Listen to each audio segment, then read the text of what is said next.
Veremos la semana 4, cuyos temas son jornadas, descansos, asuetos, vacaciones, salarios y la prescripción para algunas cuestiones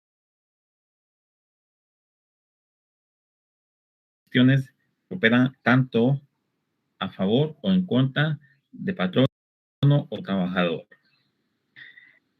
Previo a iniciar con la clase, por un lado, las disculpas del caso por iniciar un poquito tarde, pero tengo un curso anterior a ustedes, inmediatamente anterior, y cuesta un poquito salir, cerrar diapositivas, dejar de grabar e emitir. En el curso anterior, ingresar a este correo, iniciar con las diapositivas, grabar, emitir y todo lo demás que conlleva la impartición de la clase. Por eso, pues, eh, existen unos minutos de diferencia y vamos a tratar de reponerlos de la mejor manera posible. Para los que aún no lo han hecho, jóvenes, por favor, se les recuerda por parte de la universidad que deben de llenar su formulario de asignación de curso. Yo pregunté si cooperaba también para ustedes. Me dijeron que sí, que una vez uno se inscriba a recibir un curso, tiene que llenarse el formulario. Entonces, por favor, para quienes no lo han hecho, llenar ese formulario que ustedes ya conocen bien, ya lo dominan a cabalidad después de haber pasado tantos años en la universidad.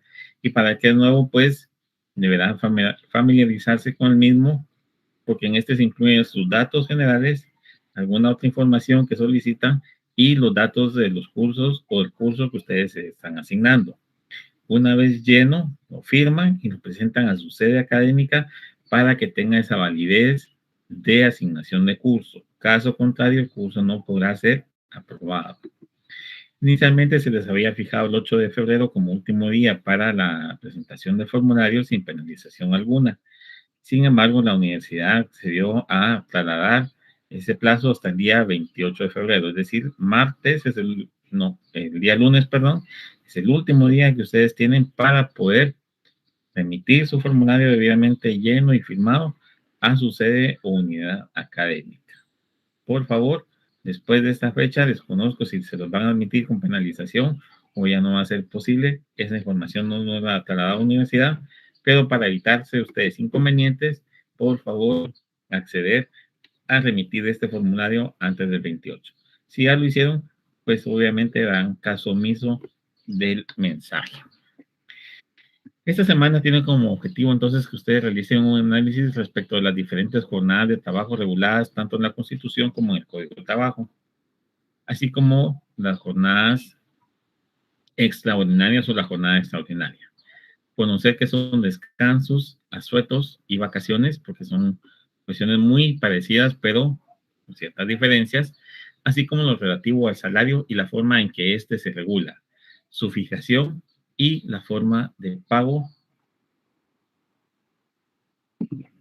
atendiendo incluso alguna situación de el lugar, del tipo de trabajo que se realice. Jornada laboral. Constitucionalmente se establece que la jornada de trabajo diurno no puede exceder de 8 horas diarias ni de 44 a la semana.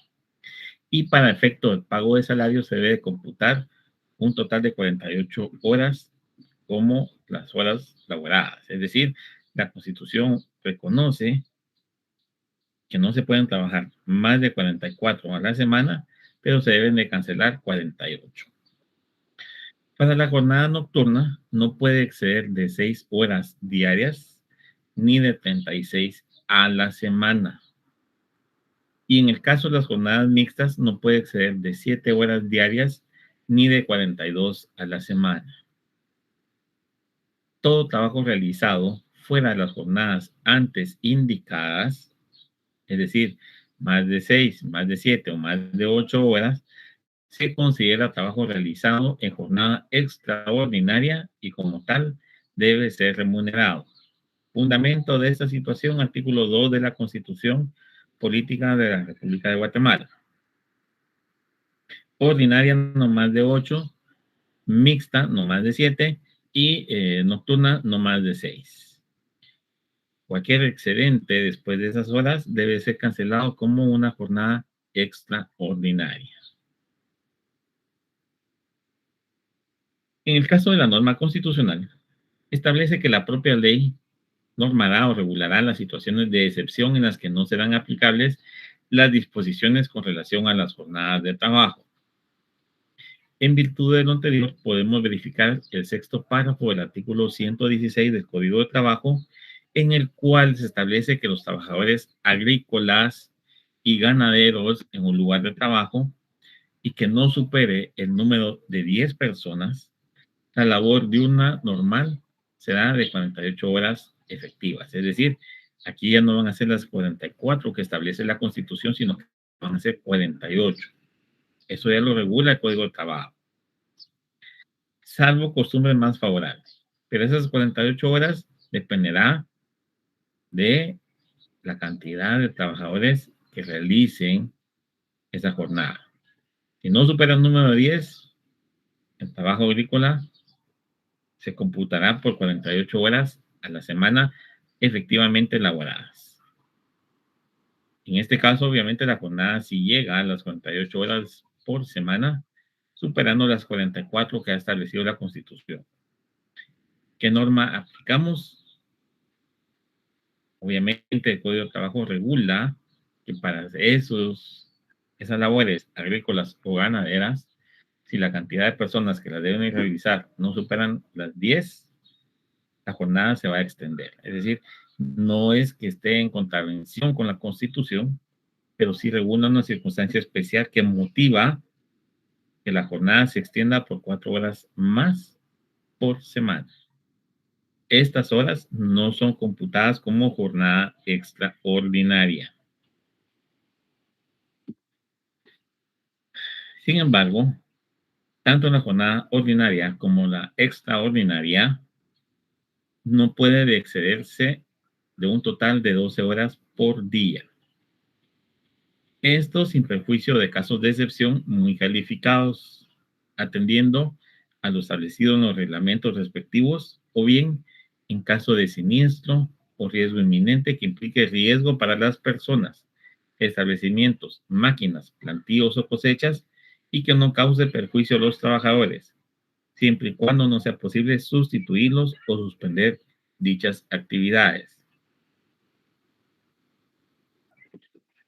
¿En qué caso, por ejemplo, puede excederse de las 12 horas?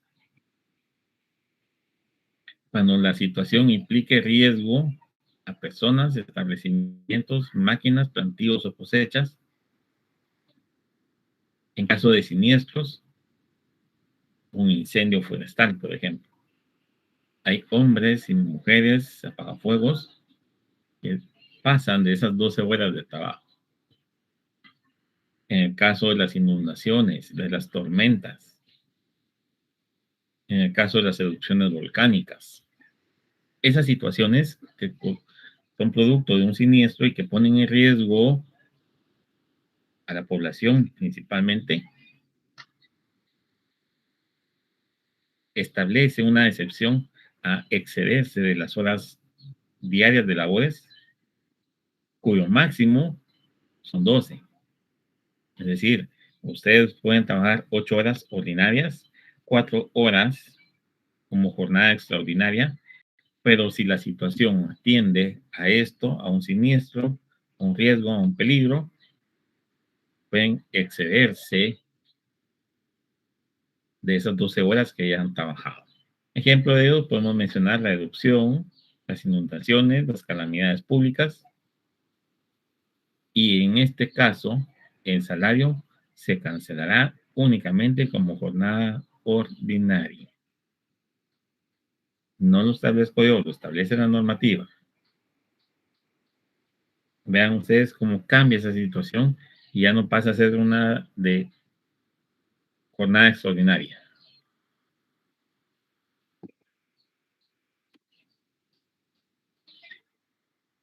El Código de Trabajo establece que la jornada de trabajo, en el caso de la ordinaria diurna,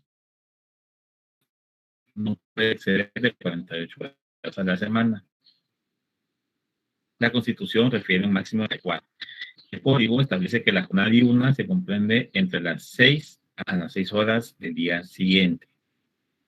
No obstante lo expuesto, el mismo artículo 116 del referido código indica que la labor diurna normal a la semana será de 45 horas de trabajo efectivo.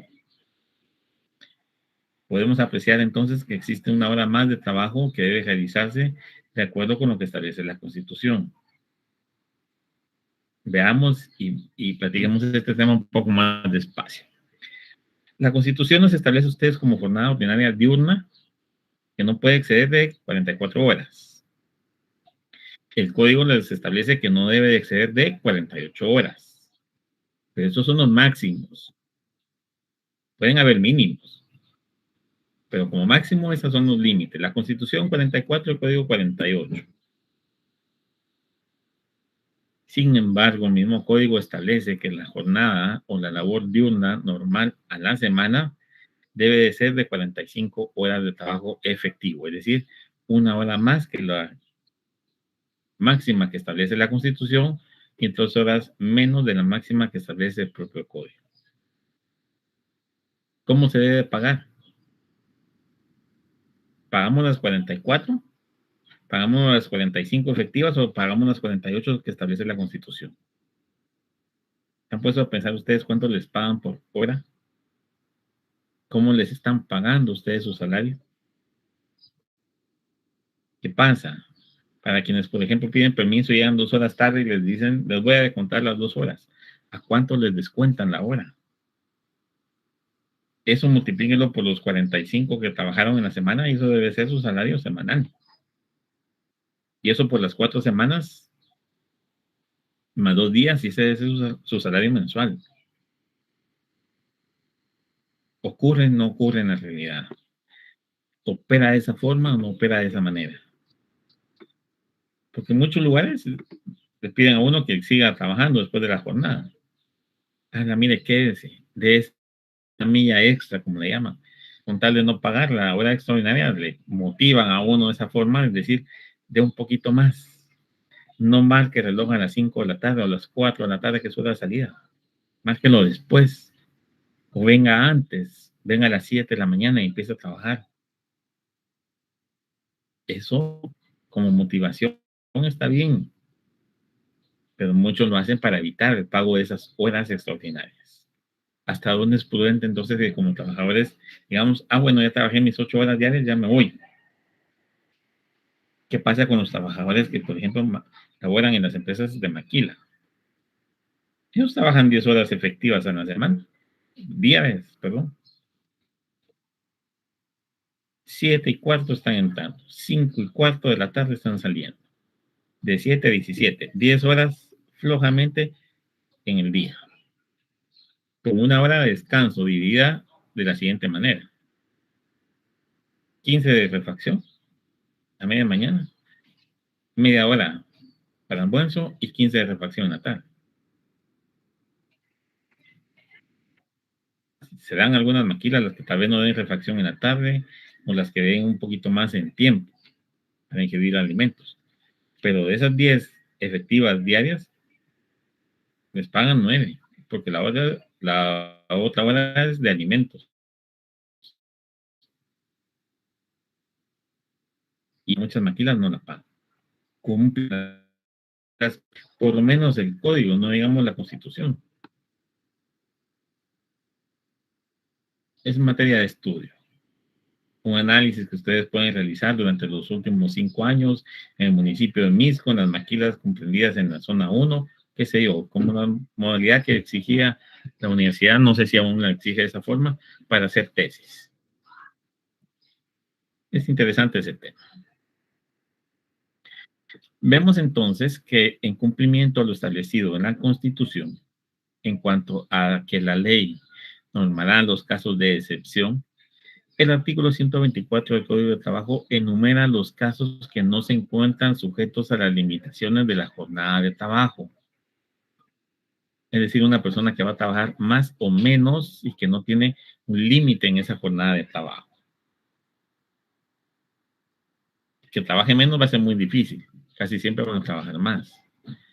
Y dentro de esos casos o presupuestos del artículo 124 tenemos a los representantes del patrón, a los que realicen labores de fiscalización, a los que desempeñen sus funciones fuera del local de la empresa, ya sea como agentes comisionistas o similar, los que ejerzan funciones de vigilancia y los que por su naturaleza desempeñen labores que no están sometidas a jornadas de trabajo. Ejemplo de estas situaciones, jóvenes. Si estuviéramos en clase sería más bonito porque me gustaría escucharlos. Labores de fiscalización. ¿Será que la Inspección General de Trabajo puede decirle al inspector a las 2 de la tarde, mire, ahorita vaya a la a tal lugar y me verifica que los que están en jornada mixta entren y estén haciendo las horas que realmente necesitan hacer o que deben de hacer según la ley? Me da fiscalizar. Si entra a las 6 de la mañana y sale a las 6 de la tarde, perdón, y sale a las 2 de la mañana, el inspector tiene que ir a fiscalizar, tiene que ir a observar que esa jornada se está llevando a cabo de esa forma, que agarra parte del día y parte de la noche, o solo la mitad de la noche. Él no tiene una jornada específica, no está sujeto a eso. Funciones de fuera del local de la empresa, visitadores médicos, los vendedores ruteros, en su calidad de agentes comisionistas o similar. ¿Qué es un agente comisionista? Alguien que trabaja con base en comisiones. Tienen un mínimo y el resto son comisiones. Los que ejercen funciones de vigilancia. Policía Nacional Civil, Ejército de Guatemala. Y los que por su naturaleza desempeñan labores que no están sometidas a jornadas de trabajo. El presidente de la República, los ministros de Estado. Yo recuerdo, si no fue este presidente, fue el anterior, que empezó a hacer sus gabinetes de gobierno los días domingo. A hacer trabajar a sus ministros el día domingo. Porque de lunes a viernes tenían que estar en sus despachos trabajando. Ese tipo de puestos no están sujetos a una jornada de trabajo. Un cargo de dirección no está sujeto a una jornada de trabajo. Imagínense que ahorita ocurra alguna situación de desastre o de invasión en una frontera. Ahí va el ministro de la Defensa a ver qué está sucediendo. No tiene una jornada de trabajo, no puede decir yo voy a trabajar solo lunes a viernes y sábado a mediodía. Y el sábado a las 4 de la tarde yo me desentiendo. No. Ese tipo de situaciones no están sujetas a una jornada de trabajo. ¿Quiénes tampoco están sujetos a una jornada de trabajo? ¿Será que como vimos en esta situación, los trabajadores agrícolas tampoco están sujetos? ¿O a ellos sí se les respeta el máximo de 48 horas? ¿Qué pasa si, por ejemplo, tenemos una cosecha de café? Bueno, ya café no, porque ya pasó la época, pero pongamos caña. Empieza un incendio forestal en una finca aledaña. Mis trabajadores ya terminaron su jornada, pero el incendio se está acercando a mi plantío de caña de azúcar. ¿Les puedo exigir yo que trabajen más de las 48 horas? Posiblemente sí, porque hay un siniestro que es un incendio forestal. Hay riesgo sobre plantíos o cosechas. Y lo único que les estoy pidiendo es que estén pendientes para colaborar en apagar el incendio si llegara a la finca. No les causa un perjuicio. Y no los puedo sustituir porque solo tengo 10. Es como opera. ¿Será que es válido hacer eso que yo les estoy planteando? ¿Será que les tengo que pagar por nada extraordinaria? ¿Será que les doy un beneficio o les doy una prestación? Son preguntas que les dejo en el aire porque pueden ser preguntas que cualquier examinador en el privado les haga, les formule. Pues por favor, tenganlas presentes, tenganlas pendientes, traten de responderlas. Si tienen dudas, si quieren verificar, por favor remítanlas. Pero cuando las remitan por correo, hagan una exposición lógica. Recibí un correo esta semana que solo me decía, en relación a su pregunta, y no me dijo qué pregunta, el fundamento es el artículo tal. Tampoco, pues, dígame si estoy equivocado, me pone la persona todavía. No puedo yo responder este tipo de cuestiones porque no me están diciendo qué pregunta es. Ustedes van a ser abogados, se tienen que saber expresar, tienen que saber plasmar su idea. Si no, ¿cómo van a redactar un documento notarial, por ejemplo? Un acta de requerimiento notarial. ¿Qué pongo? ¿Qué digo? ¿Qué hago? Por favor, den bien sus interrogantes.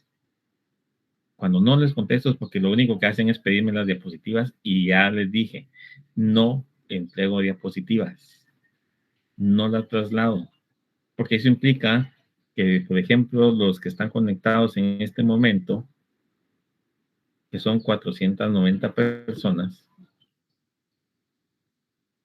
posiblemente no puedan solventar bien su examen, pero las otras 400 que nunca se conectan, por tener las diapositivas van a ganar. Entonces, por favor, no me pidan las diapositivas que no las voy a compartir. No me manden correos para ponerme asistencia. No necesito ver yo el correo para saber quiénes se conectan y quiénes no.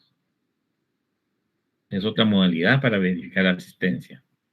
Imagínense, y me pasó el semestre pasado, eran más de 700 personas las inscritas en el curso y se conectaban no más de 400. Hoy tengo 490 conectadas, como cosa muy rara. Ya quisiera ver yo las actas de asignación de cuántos están estudiando este curso. Sé que van a superar los 500 y nunca se conectan todos. Entonces, compartir una diapositiva a alguien que nunca se conecta para que esta persona gane bien su examen y que ustedes que están haciendo el esfuerzo nos saquen una nota que merecen, creo que no es justo.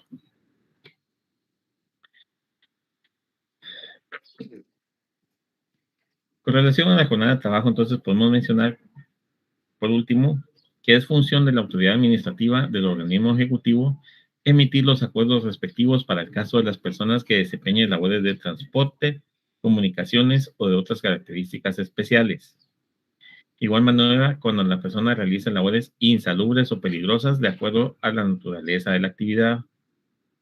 Dichos acuerdos deben de ser emitidos con el consenso de patronos y trabajadores.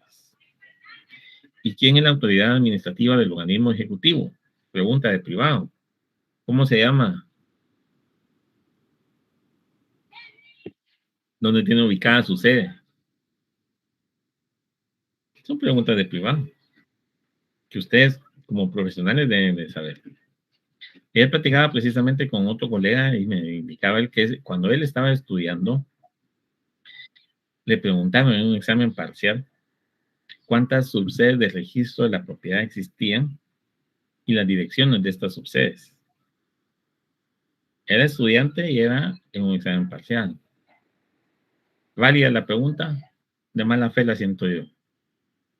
Pero hoy, ustedes profesionales, abogados, litigantes, no van a estar preguntando cada rato dónde queda tal cosa. ¿Quién es la autoridad administrativa del trabajo? ¿Cuándo lo nombró el presidente? Tienen que saber esa información. Si necesitan dirigir un escrito, señor ministro de Trabajo. ¿Y el resto qué? ¿Quién es? Van a interponer un recurso. ¿Ante quién lo interponen? Solo le van a decir al Ministerio de Trabajo. No, tienen que saber esa información. Entonces, para quien no sabe quién es la autoridad administrativa del organismo ejecutivo en materia laboral, es el ministro de Trabajo. Él, en consenso con patronos y trabajadores, debe de emitir los acuerdos respectivos para los trabajos de transporte, comunicaciones o de otras características especiales, así como labores insalubres o peligrosas de acuerdo a la naturaleza de la actividad. ¿Qué labor puede ser insalubre? ¿Cuál puede ser peligrosa? ¿Será lo mismo? ¿Serán distintas? Por supuesto que hay diferencias. ¿Pueden generarme las dos enfermedades profesionales? Sí. Entonces, mucho ojo con eso. Pero eso creo que lo veremos en la siguiente semana que damos los reglamentos. Descansos. El artículo 12 de la Constitución Política otorga al trabajador el derecho de, 102, perdón, no 12, otorga al trabajador el derecho de un día de descanso remunerado por cada semana ordinaria de trabajo o por cada 6 días consecutivos de labores. Es decir, trabajo 6 días, descanso 1. No importa qué días. Hay muchos lugares donde trabajan de martes a domingo, lunes descanso. Restaurantes, no voy a decir nombres, pero hay restaurantes que están de esa forma, pastelerías. Hay empresas que trabajan de lunes a sábado, descansan domingo. Hay empresas donde existe un rol de turnos o entidad del Estado donde existe un rol de turnos y no importa el día que a uno le toque turno, de lunes a domingo y se tiene que hacer. Ministerio Público, por ejemplo. PGN a través de la unidad de niñez, unidad de amparos, juzgados de paz de turno, juzgados de instancia de turno. Son turnos. Por cada 6 días de trabajo hay uno de descanso. El Código de Trabajo, por su lado, indica que la semana de trabajo se computará de 5 a 6 días, según sea el caso. O sea, aquí ya baja, para muchos ha operado así, y por ejemplo, para los que trabajan para el Estado, en puestos administrativos o que no requiere, o que sí están sujetos a una jornada, por ejemplo, se trabaja de lunes a viernes. Sábado y domingo ya se pasa descansando. Y no es tanto descanso, otras actividades, estudiar, ponerse pilas en las clases, presenciar clases en forma virtual, qué sé yo. Pero usted trabaja de acuerdo al código de 5 o 6 días. Y también reconoce los días de asueto y que estos gozan también de la protección del salario. Al igual que la Constitución que establece que los días de asueto deben de ser remunerados. Es decir, 15 de septiembre es un asueto. Se paga, no se descuenta el salario ese 15 de septiembre. 1 de noviembre. Los asuetos, por favor, que se les quede, se encuentran debidamente establecidos en el artículo 127 del Código del Trabajo y son bien claros. Únicamente deja el día de la festividad local sin especificar, es decir, el día de la feria del lugar. Ciudad de Guatemala, 15 de agosto. Misco creo que es en diciembre. Villanueva, 7 de diciembre. Villa Canales, 8 de diciembre. Ese es el día de la feria. Y ese día de la festividad local es asueto en el lugar de la festividad, no a nivel nacional. Por eso ese no se logra especificar, no se puede dejar regulado, porque en los 340 municipios el día de la festividad es un día distinto. Podrán coincidir 2 o 3, pero les aseguro que los 340 municipios pasarán de fiesta o tendrán un día de fiesta distinto, según el mes. Si se diera en forma nacional ese asueto, no trabajaríamos todo el año. Ese asueto se goza única y exclusivamente en el municipio que goza de esa festividad local, el día de la feria. El Saltenango creo que es el mero 15 de septiembre, que también lo celebran. Esos son días de asueto. Este atiende a la celebración de la feria patronal de cada municipio y por lo mismo no está debidamente especificado en cuanto a fechas se refiere. También en las aldeas o cualquier otra división administrativa que celebre o realice este tipo de actividades tiene ese día de asueto, es decir, opera a la festividad local en cada uno de los lugares. El descanso lo podemos definir como toda aquella pausa que se realiza por parte del trabajador de una actividad y que tiene por finalidad recuperar las fuerzas para continuar desempeñando dicha labor o función. Supongo que todos ustedes trabajan. Y el que no, porque no tiene necesidad, pues enhorabuena. Y el que no, porque no tiene trabajo, espero que consiga muy pronto. Pero ese día de descanso, la semana que necesitamos, tiene esa intención, que divaguemos nuestra mente y recuperemos nuestras fuerzas físicas y mentales para continuar desempeñando dicha labor la siguiente semana. La Constitución nos otorga un día de descanso de manera remunerada cada 6 días de trabajo, distinto de los días de asueto, que también son remunerados o gozan de esa protección salarial. Aunque algunos tratadistas en materia laboral definen el asueto también como una pausa en las labores, porque también es un día, porque también pretende que el trabajador descanse y que recupere las fuerzas. Pero recuerden ustedes, el asueto tiene fechas específicas en el 127, exceptuando el día de la fiesta de la localidad. ¿Cuántas fechas específicas tiene o cuántos asuetos marca el 127 del Código de Trabajo? Son como 5, creo yo, si no estoy mal. 6.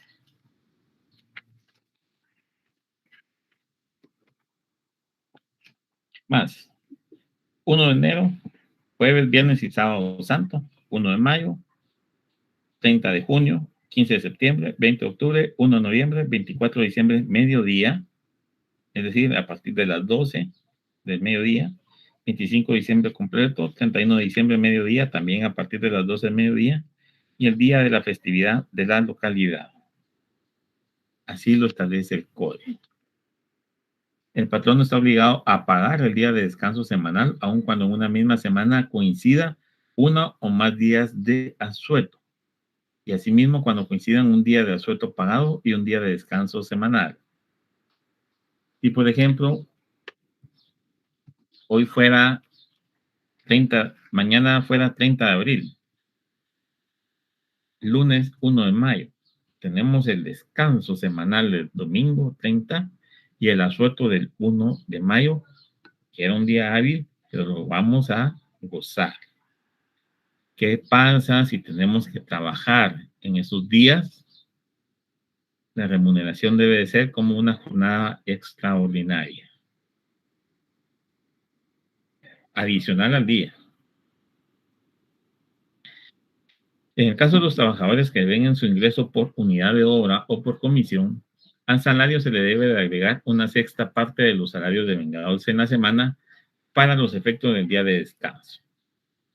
Es decir, si trabajamos por unidad de obra o por comisión, de nuestro salario total al mes, se divide en 6 y se le agrega una sexta parte, porque esa sexta parte equivale al día de descanso. Es un día por cada 6 días de trabajo. Si dentro de la semana laboral ocurre adicional al día de descanso 1 más días de asueto, el patrón no debe cancelar el salario correspondiente a cada uno de ellos. Cuando el salario se cancela por quincena o por mes, debe de incluirse en este los días de descanso y asueto que ocurran en el mismo. Abril o marzo, época de Semana Santa. Jueves, viernes y sábado santo. Son 3 asuetos que se deben de pagar como viernes, sábado, jueves, viernes y sábado. ¿Incluyen con otros días de descanso? Sí, domingo. O sea, esa semana son 4 días. Y se pagan los 4. No se descuentan del salario. Los 3 asuetos y el día de descanso. Y vimos esto, vamos a ver, por definición podemos decir que el asueto es toda pausa que se realiza dentro del trabajo, pero que está previamente establecida o determinada por la autoridad o bien en un cuerpo normativo. Para el caso de Guatemala, los asuetos se encuentran en el artículo 127 del Código de Trabajo, lo que permite diferenciarlo de los días de descanso. toda vez que atendiendo a la labor desempeñada o el lugar donde ésta se realice, el día de descanso puede variar, lo que no ocurre con los asuetos, a excepción del día de feria de la localidad, toda vez que estos deben de gozarse atendiendo a la fecha en que está plasmada en la ley, sin importar qué día de la semana ocurra esta. Es decir, 1 de noviembre, no importa qué día sea, se descansa el 1 de noviembre. Distinto de los descansos. Trabajo de martes a domingo, descanso lunes, porque tengo derecho a descansar. Trabajo de lunes a sábado, descanso domingo. Quiero que vean bien esa diferencia. No es lo mismo descanso semanal que asueto.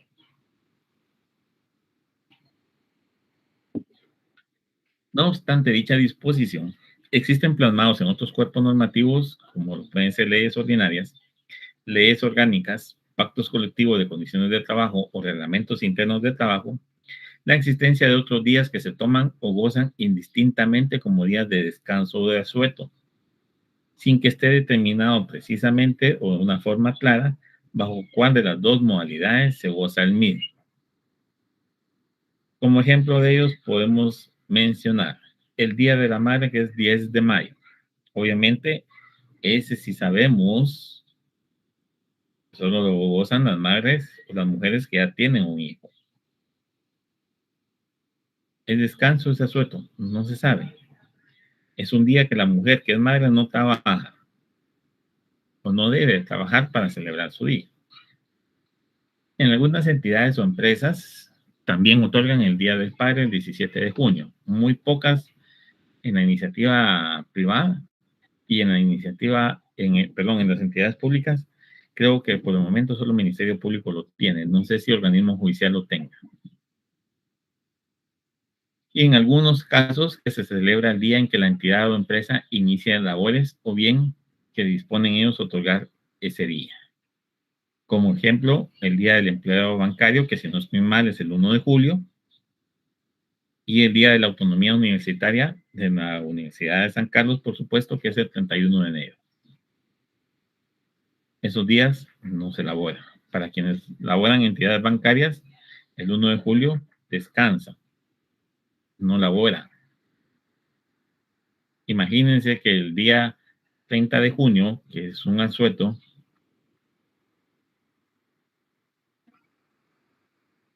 sea día lunes, el día del empleo bancario cada día martes, tampoco trabaja. ¿Y se deben de pagar todos? Sí. Sábado, domingo, que son días de descanso, lunes, que es el día del ejército, martes, que es el día del empleado bancario. Es indistinto estas situaciones como el Día del Padre, el Día de la Madre, el Día del Empleado Bancario, el Día de la Autonomía Universitaria, que se los coloqué a manera de ejemplo. Por favor, no vayan a creer que en todos lados se otorgan los días. Por ejemplo, el Día del Padre nos otorgan todas las entidades y el Día de la Madre no se le otorga a aquella que no es madre.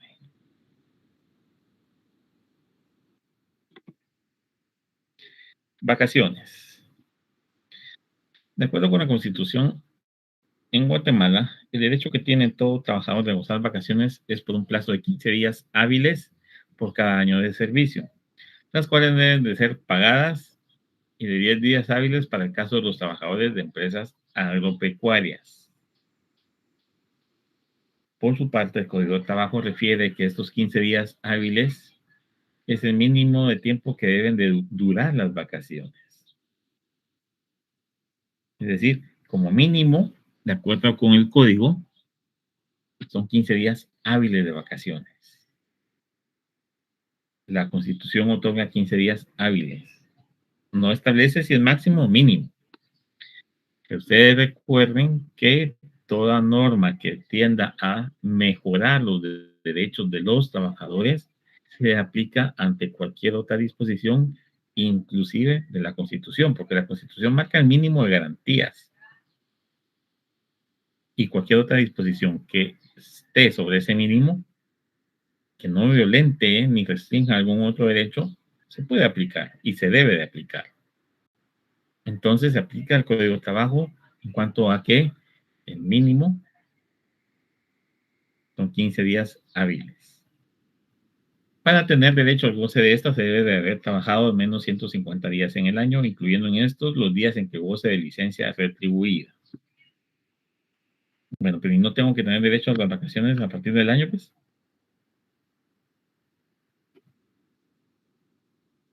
15 días por cada año de servicio. Tengo que trabajar un año para tener 15 días de vacaciones. Pero este párrafo me dice que por lo menos 150 días de trabajo. ¿Qué aplicamos? ¿Qué hacemos? ¿Cómo interpretamos esto? Tiene una solución. Solución que ustedes me van a responder a través de los correos. Las vacaciones podemos definirlas como el derecho que le asiste a un trabajador para gozar de un periodo de descanso determinado en días por cada año de trabajo realizado.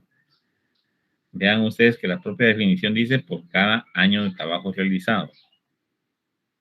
El descanso interrumpe momentáneamente la presencia del trabajador en el lugar donde desarrolla su relación laboral, pero no implica que esté sujeto a ninguna causal de suspensión o terminación del contrato de trabajo, como lo vimos la semana pasada. Descanso, pero no un descanso por los 6 días de trabajo, no un descanso porque ya laboré un año.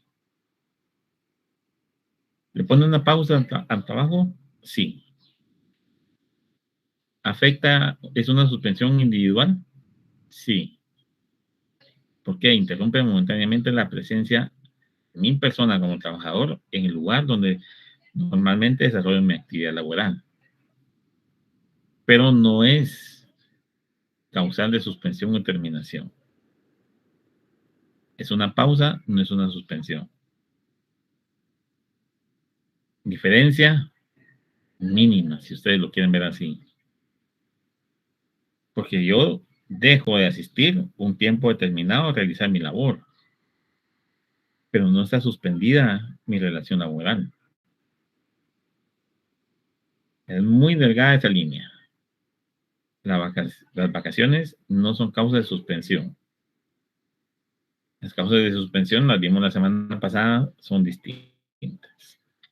El derecho a las vacaciones lleva implícito el pago del salario y tiene como finalidad que el trabajador recupere sus fuerzas y pueda renovarse mentalmente de la cotidianidad en materia de su trabajo.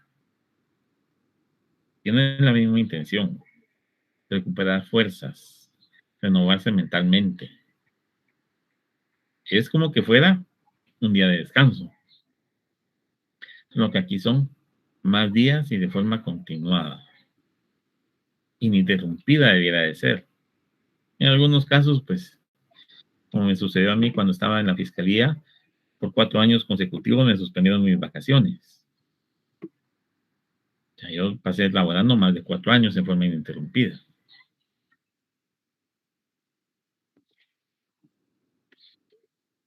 Esas fuerzas mentales y físicas causan daño. Ese detrimento en las fuerzas, el no recuperar esas fuerzas es lo que causa daño. De acuerdo a la norma constitucional, específicamente la literal I del artículo 102, las vacaciones deben de ser efectivas y no puede compensarse este derecho en forma distinta. Es decir, no se le puede decir al trabajador, no te vayas de vacaciones y yo te las pago. No, no puede compensarse, salvo que al finalizar la relación laboral, es decir, cuando termina nuestro contrato de trabajo, ya se tuviera el derecho a gozar de vacaciones y no se hubieran disfrutado. Esto significa entonces que las vacaciones deben de gozarse siempre y no pueden sustituirse este periodo de descanso de ninguna manera. El artículo 133 del Código de Trabajo establece que no son compensables en dinero, salvo cesación de la relación laboral, es decir, el haber finalizado la relación y tener el derecho adquirido para gozarlas. Como complemento a las disposiciones constitucionales, el Código de Trabajo desarrolla todo lo relativo a las vacaciones de los artículos 130 a 137, el cual les invito para que ustedes lo lean, lo analicen, lo estudien como parte de su preparación para el examen técnico profesional. Ustedes saben que no se pueden ni deben de quedar únicamente con los conocimientos que se dan en la clase cada fin de semana. ¿Por qué? Porque yo doy pinceladas, generalidades.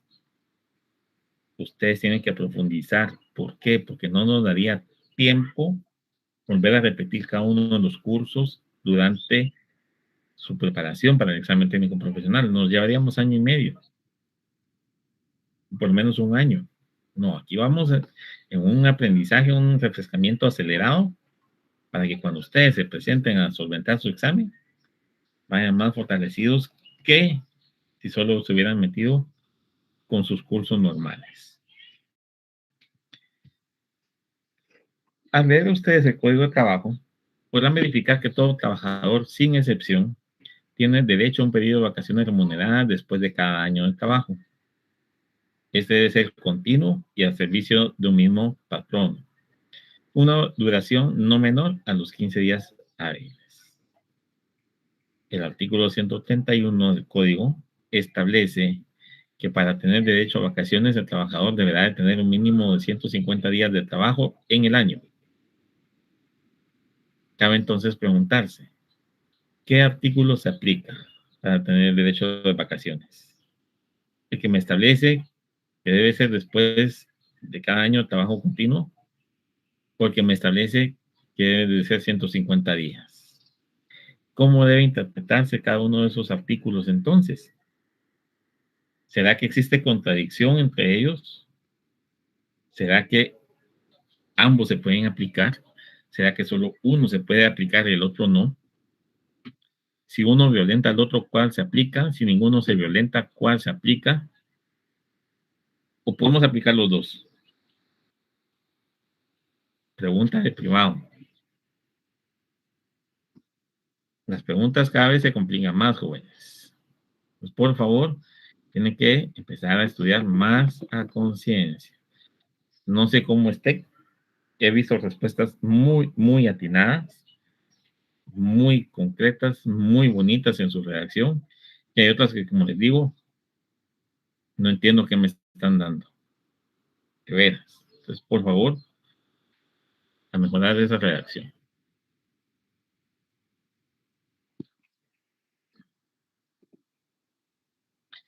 Para no afectar los intereses de patronos y trabajadores, el patrono debe de señalar al trabajador la época en que puede gozar de sus vacaciones, lo cual debe de ser dentro de los 60 días siguientes al cumplimiento del año del trabajo.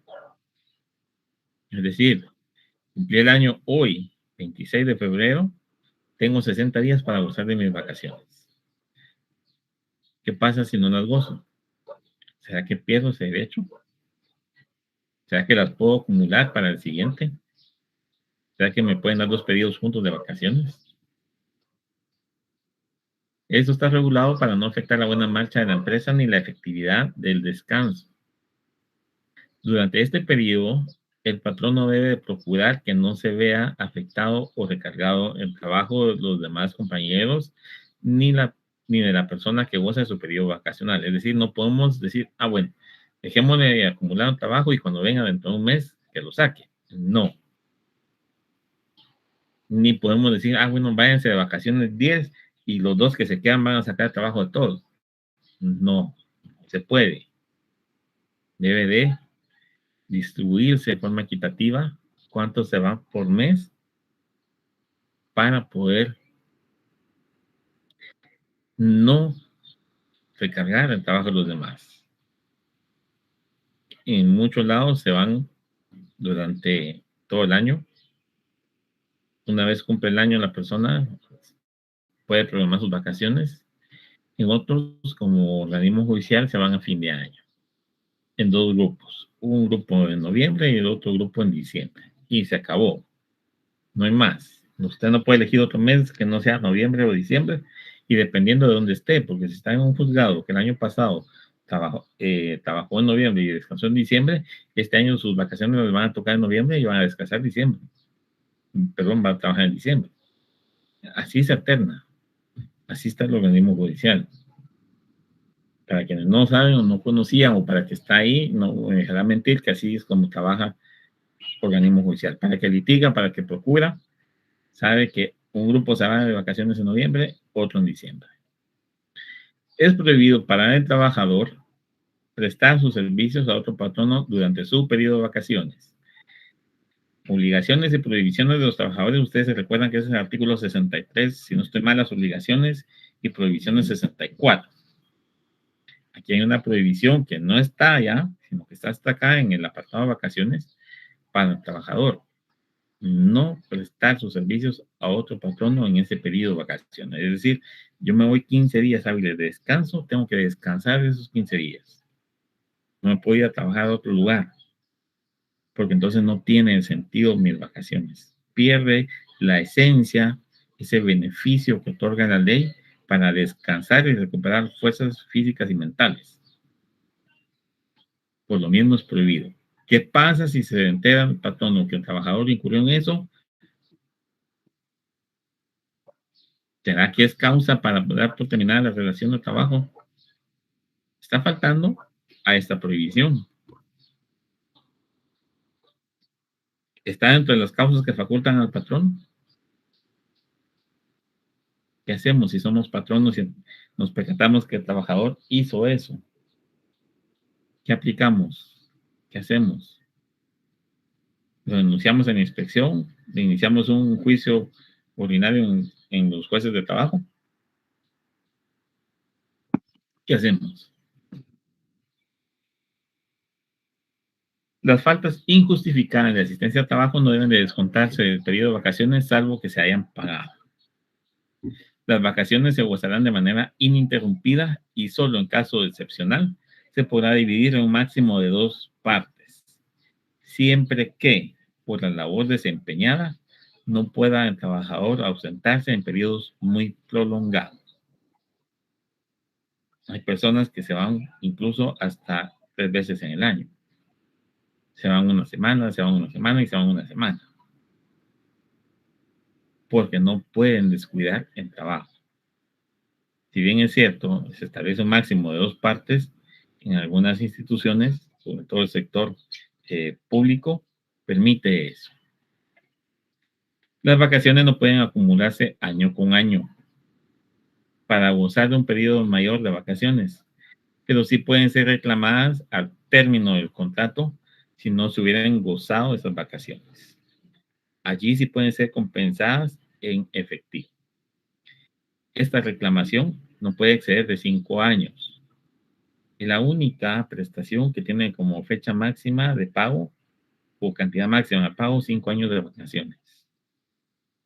5 años que no gocé vacaciones, los puedo cobrar al finalizar mi relación de trabajo, según lo que estipula el artículo 136. De ahí para todas las demás, los plazos son bien cortos. Salarios. Salario es toda retribución que el patrón no debe de pagar al trabajador en virtud del cumplimiento del contrato de trabajo o de la relación de trabajo vigente entre ambos. Esto según lo que define el Código de Trabajo.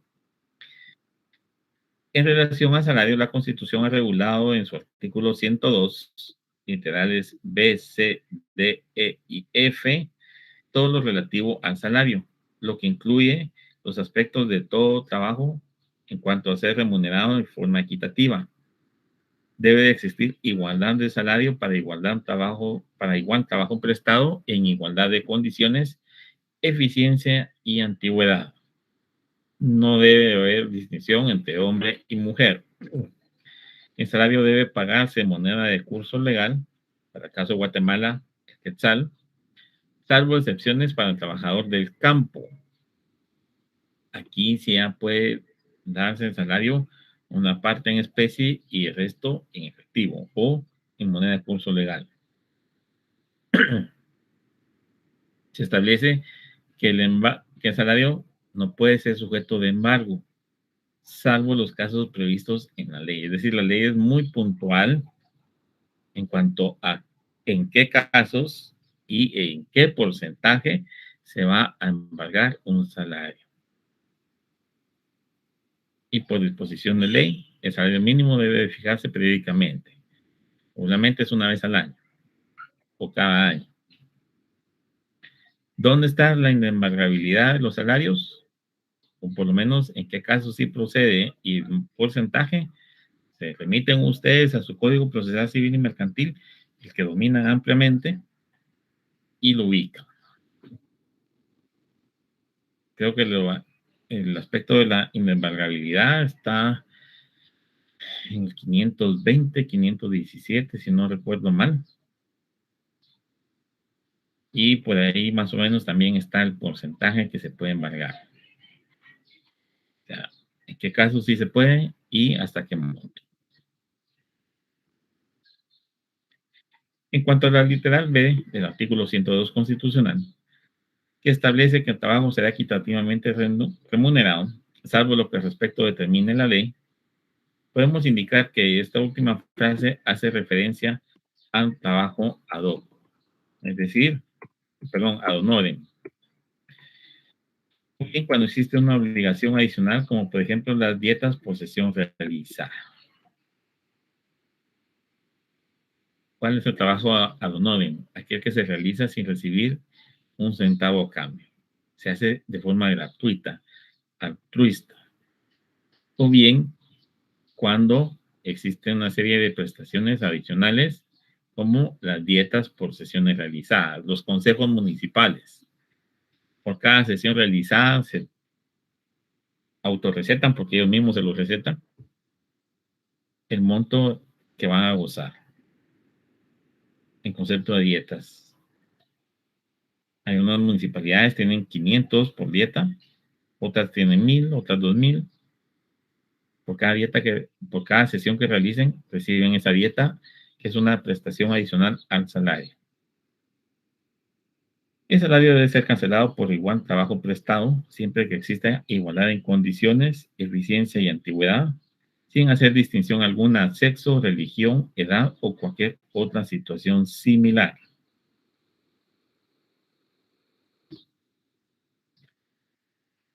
El salario debe ser cancelado en moneda de curso legal, es decir, en quetzales para el caso de Guatemala. Sin embargo, parte del mismo puede ser cancelado en especie hasta por un monto del 30% del salario total, pero esto solo para los trabajadores del campo.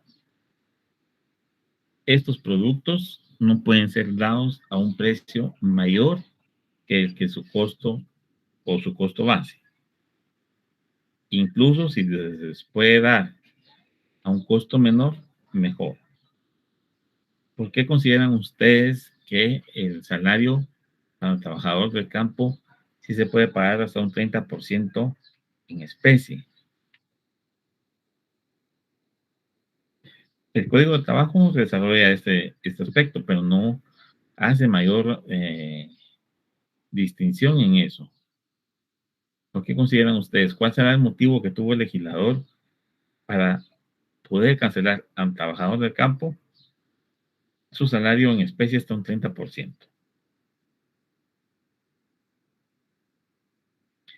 Muchos de los trabajadores del campo trabajan para personas y no son sus propios eh, patronos, por decirlo de alguna manera. Muchos trabajan en fincas que pertenecen a otras personas. Lo que de ahí se cosecha, lo que allí se produce, por ejemplo, los que siembran maíz, los que siembran frijol, pueden dar a sus trabajadores el 30% del salario en granos básicos, tomando en cuenta el costo que tiene en el mercado. Y si se le puede dar a un costo menor, mejor, porque entonces se le va a dar más producto en especie, más granos básicos. ¿Por qué? Porque se les está ayudando para la subsistencia. Recuerden ustedes que el trabajo agrícola o de campo, aparte de ser pesado, extenuante y demás, es mal pagado. muchas personas que se dedican a ese trabajo no tienen el acceso a poder comprar, adquirir productos de canasta básica en el lugar inmediato donde se encuentran residiendo. Muchos, como sucede en algunas fincas en la costa sur o en las fincas peteneras, trabajan a lo interno de la finca y no tienen ni siquiera el medio para poderse trasladar y comprar productos fuera de la finca. Entonces, a ellos les es permitido recibir ese porcentaje de salario en granos básicos o en especie para que puedan ayudarse en su subsistencia. Está previsto desde esa época, la época en que surgió el Código de Trabajo.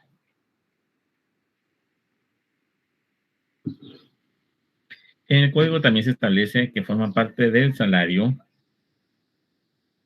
lo que se denomina ventajas económicas, las cuales son prestaciones que se otorgan al trabajador por la prestación de sus servicios. Estas prestaciones no pueden superar el 30% del importe total del salario, es decir, al salario se le agrega ese 30% más como máximo y que equivale a esa ventaja económica. ¿Qué ejemplo podemos citar como una ventaja económica? En algunas entidades público-privadas se goza de un seguro de vida, que no pagamos los trabajadores, lo paga la entidad, paga la empresa. Servicio de odontología, como tiene el organismo judicial.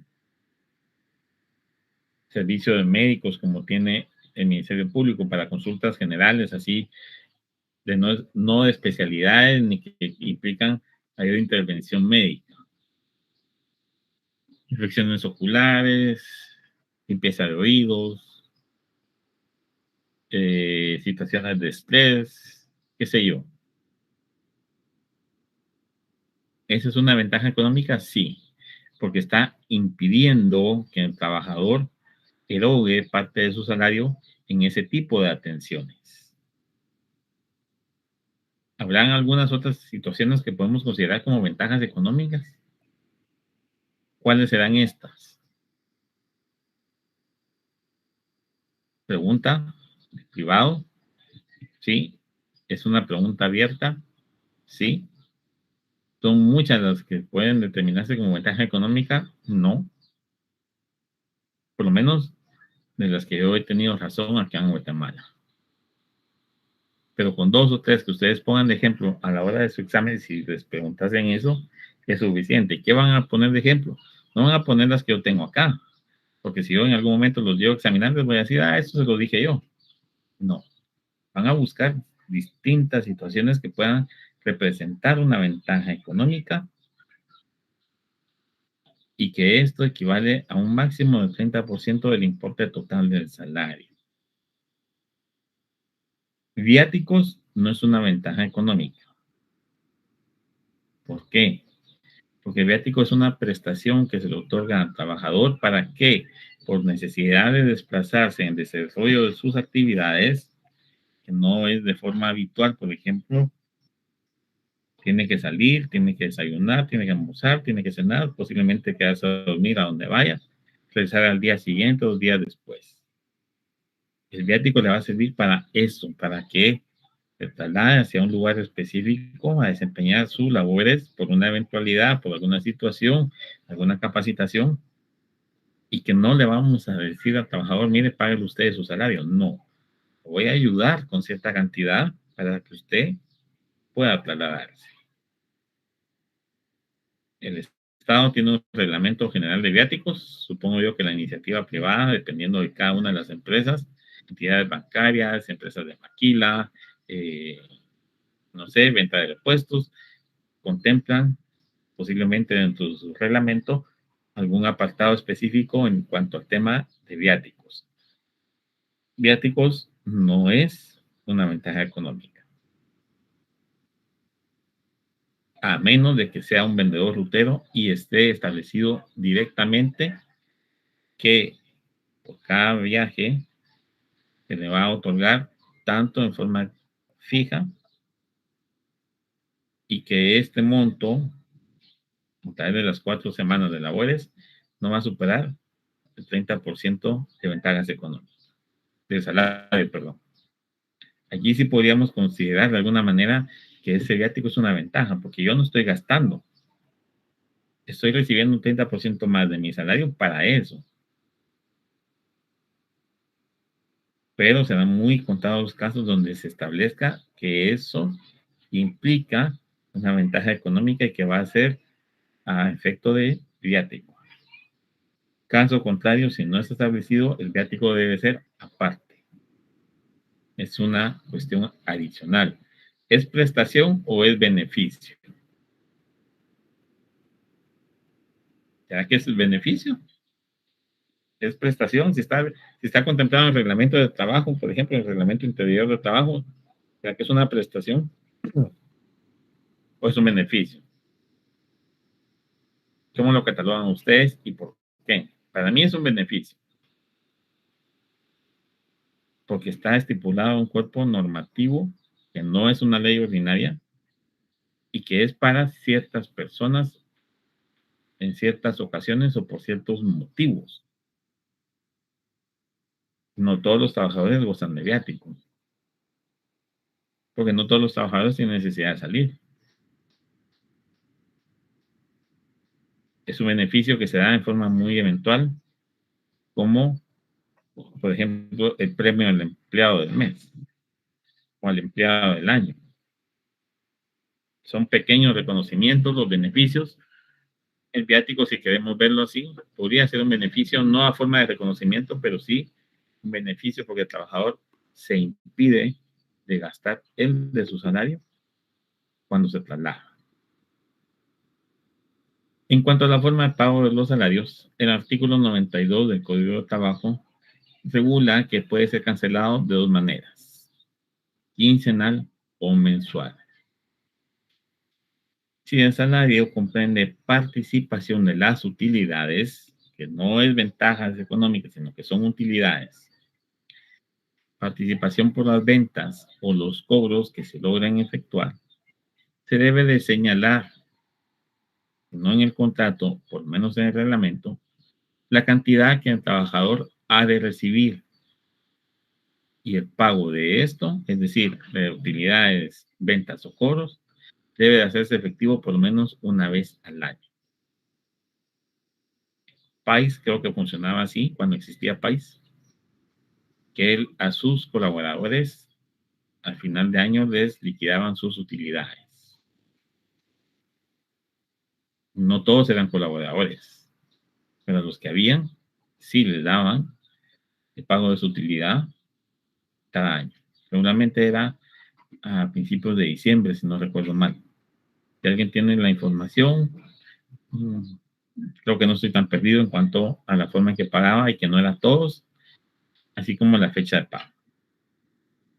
El salario debe cancelarse en forma personal, es decir, hay que hacerlo al trabajador en el lugar de trabajo y de ser posible dentro de la jornada laboral. No puede ser cancelado en expendios comerciales de bebidas alcohólicas o similares. Es decir, yo, por ejemplo, patrono, no le puedo decir a mi trabajador: entonces, miren, muchachos, juntémonos en tal lado a las 6 de la tarde, ya fuera la jornada de trabajo, y él le voy a dar su cheque. Y resulta que ese lugar es una cantina. No puedo hacer eso. Tengo prohibición. Es una prohibición adicional a la que establece el artículo 61 y los otros que vimos. Y es obligación, por ejemplo, cancelar en forma personal en el lugar de trabajo y, de ser posible, en la jornada laboral. En la actualidad, muchos salarios se pagan con una transferencia bancaria el día que el patrono dispone, que por lo regular está entre el 28 y el 30 de mes o 31. Regularmente liberan en horas de la tarde o después de mediodía y a cada una de las cuentas de los trabajadores, es decir, de forma personal. En algunos casos muy excepcionales podrá trasladarse a otra persona ese pago. pero muy excepcionales y queda a discreción del patrono hacerlo.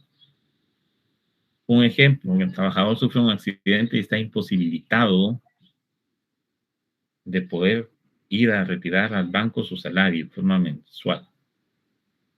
No usa banca virtual, no usa tarjeta de débito, no usa nada. Le pueden pagar a la esposa, al esposo, al hijo mayor. Si el patrón no está de acuerdo, puede hacerlo. Hay que hacer constar esa situación y será un caso excepcional. El resto se paga en forma personal. Y como les digo, eso queda a discreción del patrón. Todo patrono que ocupe a 10 o más trabajadores en su lugar de trabajo en forma permanente está obligado a llevar un libro de salarios. Ese libro debe ser autorizado, valga la redundancia, por la autoridad administrativa del Ministerio de Trabajo. ¿Quién autoriza entonces ese libro? Ya ustedes saben quién es.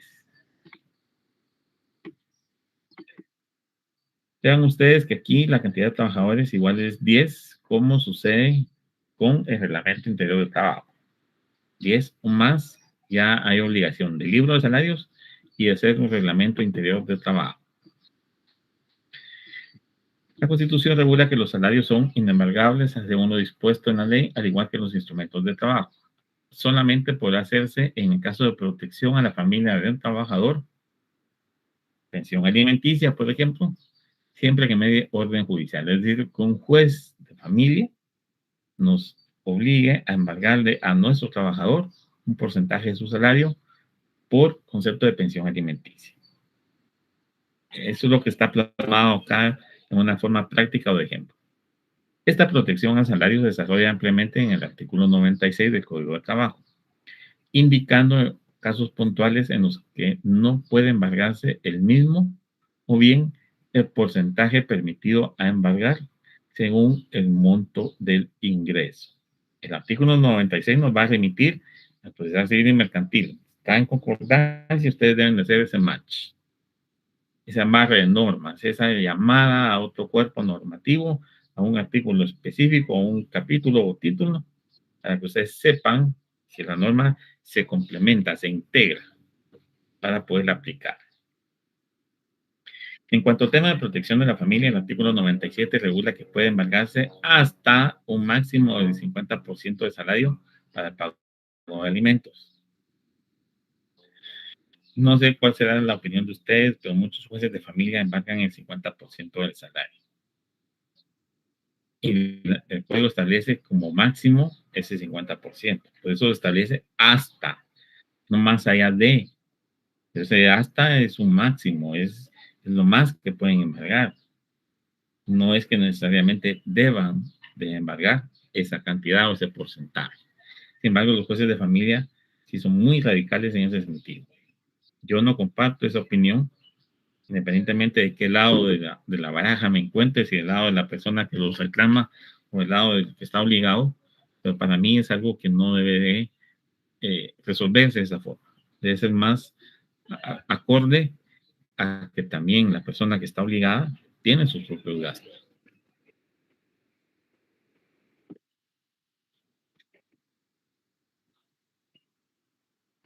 Pero estos embargos tendrán prioridad sobre cualquier otro crédito, no podrá embargarse la totalidad del salario. Pasa en algunas ocasiones y no sé por qué los jueces no se percatan de eso. Si existiese la necesidad de embargar el monto establecido, o sea, adicional al 50%, será hasta un 10% más del máximo permitido, es decir, hasta un 60% como máximo por causas distintas derivadas de otro crédito. 50%, por ejemplo, en materia de pago de alimentos y 10% por un crédito prendario que hizo para comprar la refri. Ese es el máximo de embargar. No necesariamente debe de embargarse todo porque la ley lo prohíbe. Sin embargo, vuelvo y repito, el juez civil, el juez de familia desconoce el Código de Trabajo por lo visto y no toma en cuenta estos porcentajes y embarga. Hay personas que trabajan mes a mes y que no reciben más de 100 quetzales en su cuenta o en su pago mensual porque tienen un montón de embargos. ¿Es lógico? ¿Es permitido? No. ¿Ocurre? Sí. Por disposición constitucional, el salario mínimo deberá fijarse de forma periódica de conformidad con la ley, una vez al año por lo menos, o en forma anual. Todo trabajador tiene derecho a devengar un salario mínimo que cubra sus necesidades normales de orden material, moral y cultural y que le permita satisfacer sus deberes para con la familia, según el artículo 103. No les puse a leer lectura en clase, pero veo que el tiempo nos está avanzando y ese artículo, pues, no sé qué tan extenso sea, no recuerdo. Vamos a ver si lo podemos leer para ir discutiendo un poco.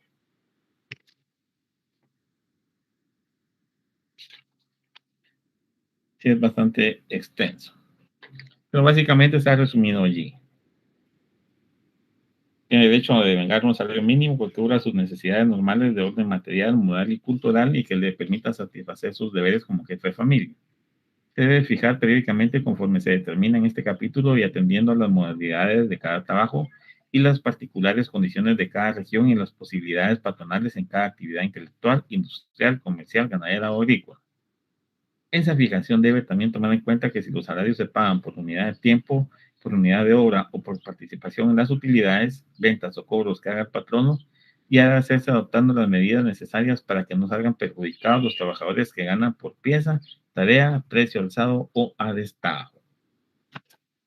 Este artículo es algo complejo para desarrollarlo, lo que nos queda de tiempo, podemos tenerlo como un paréntesis en la próxima clase, dedicarle unos 5 minutos, 10 a lo máximo para poder hablar de ese salario en cuanto a salario mínimo, ese artículo específico.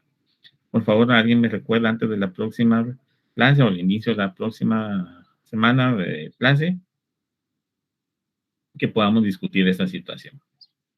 Esta fijación periódica de salario no es aplicable para los trabajadores del Estado o de sus instituciones, por estar determinado con base a un presupuesto público. Es decir, al trabajador de una entidad del Estado, el salario mínimo no le va a cambiar año con año, no se le va a fijar año con año. El salario del trabajador del Estado o de las instituciones públicas se basa en el presupuesto para cada entidad. Cada entidad hace su presupuesto, su proyección anual en cuanto a la gente que puede contratar, cuánto le implica esto en salario, y ese salario se mantiene incólume, como dirían por ahí, durante todo el tiempo de la relación laboral, al menos que el presupuesto aumente, es muy difícil, y que exista esa voluntad para aumentar el salario. Para la fijación del salario mínimo se crea la Comisión Nacional del Salario como un organismo técnico y consultivo de las comisiones paritarias del salario, para la asesoría respectiva al Ministerio de Trabajo como autoridad administrativa que se encarga de la política general del salario. Este es un tema generalmente administrativo. La comisión paritaria del salario está integrada por 2 patronos y 2 trabajadores sindicalizados, así como un inspector de trabajo, quien preside la comisión paritaria del salario. Puede crearse una comisión para cada actividad intelectual, industrial, ganadera o de cualquier otro tipo, incluso por regiones o región económica. Esas comisiones paritarias forman la Comisión Nacional de Salario. O sea, es parte de la Comisión Nacional de Salario, la Comisión Paritaria de Salario. La fijación del salario mínimo modifica automáticamente todos los contratos de trabajo. Fuentes que pueden consultar: Ministerio de Trabajo, que es mintrabajo.gov.gt, así como el Reglamento Nacional del Salario en el acuerdo gubernativo respectivo. Por último, y para ir terminando con los temas de la semana número 4, vamos a hablar de la prescripción. El artículo 106 de la Constitución establece que los trabajadores no pueden renunciar a sus derechos. No obstante ello, el Código de Trabajo fija un plazo prudencial atendiendo ciertas circunstancias en las cuales el trabajador puede comparecer a reclamar de su patrono la cancelación o el pago de las prestaciones que por ley le corresponden. El vencimiento de este plazo sin que se ejerza acción alguna implicará forzosamente que opera la prescripción y como consecuencia no podrá ejercer su derecho a reclamar dichas prestaciones de forma extemporánea. Entonces no es que esté renunciando, pero sí le fijo un plazo prudencial para que reclame de su patrono el pago de las prestaciones que por ley le corresponden, en el caso no sean estas obviamente canceladas. La prescripción, como todos ustedes saben, es un medio de librarse de una obligación impuesta. En el caso del presente código, la prescripción es para el pago de las prestaciones laborales, ¿sí? O que el pago de esa prestación sea consecuencia de la aplicación de alguna otra ley laboral. Surge la prescripción a partir del artículo 258 del Código de Trabajo. Esta se encuentra regulada del 258 al 268. La prescripción, al igual que los derechos de los trabajadores, son irrenunciables. Sin embargo, la ya consumada puede renunciarse por escrito. Es decir, ya operó la prescripción, ya se consumó ese plazo, puede renunciarse por escrito o por palabra a la acción que se podía haber iniciado. En dicho capítulo se fijan los diversos plazos que existen tanto para patronos como para trabajadores en el caso de despidos justificados, injustificados o cualquier reclamo que surja por el cumplimiento de las leyes laborales. La prescripción no opera para el caso de los menores de 14 años o los incapaces que desempeñen alguna labor o bien que tengan un contrato o relación de trabajo. Es decir, existe un contrato de trabajo, todavía tenemos esa relación de trabajo, no opera ese plazo de la prescripción que establecen estos 11 artículos. La prescripción la podemos interrumpir por 3 causales específicas: por la presentación de demanda o la gestión ante la autoridad competente, por reconocimiento del derecho de quien reclama o a quien le corresponde, como por ejemplo, realizar un pago parcial de lo que podría reclamarse o corresponder a la persona cuyo favor va a operar la prescripción. Es decir, el patrón no paga parcialmente porque ahorita no tiene todo el dinero. Y la tercera causal, por caso fortuito de fuerza mayor, tipo situación mundial que nos aquejó derivado de la pandemia. El efecto de la interrupción de la prescripción es invalidar para la prescripción, es decir, a nuestro favor, como trabajadores que vamos a reclamar, el tiempo que transcurrió desde el momento en que ocurrió la situación, podría ser el despido, hasta el momento en que se inicia la reclamación. Es decir, nos despiden hoy, empieza a correr nuestros 2, 3, 4, 5, 6 meses los que establezca el código. Pero el día 15 de marzo yo interrumpo la prescripción, estos 15 días, 17 días que pasaron, los dejo sin efecto. Y el plazo comienza a partir desde que interrumpí la prescripción. Desde que dejé sin efecto este tiempo y empieza a correr de nuevo. Eso solo opera en una ocasión.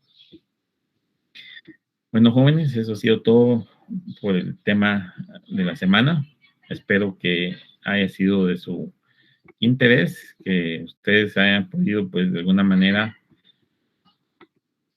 tener el punto de partida para profundizar en su estudio y que esto les permita en su examen parcial poder responder las preguntas que se van a formular. No son estas, se los repito, no son las de las diapositivas. Estas se presentan como apoyo hacia ustedes, pero no son las del examen. Entonces, por favor, si las van a responder para su acervo, enhorabuena, pero no son su examen parcial. Se agradece la atención prestada a mi persona el día de hoy. Los dejo porque sé que tienen una clase más todavía, entonces para que tengan el tiempo suficiente de desconectarse y poderse conectar de nuevo a la siguiente clase, obviamente. Entonces, espero que la próxima semana podamos encontrarnos de nuevo para ver el semana 5 y con eso pues dar paso posiblemente ya a su semana de examen. Se agradece la atención prestada. Tengan ustedes una feliz tarde y un buen descanso. Hasta pronto.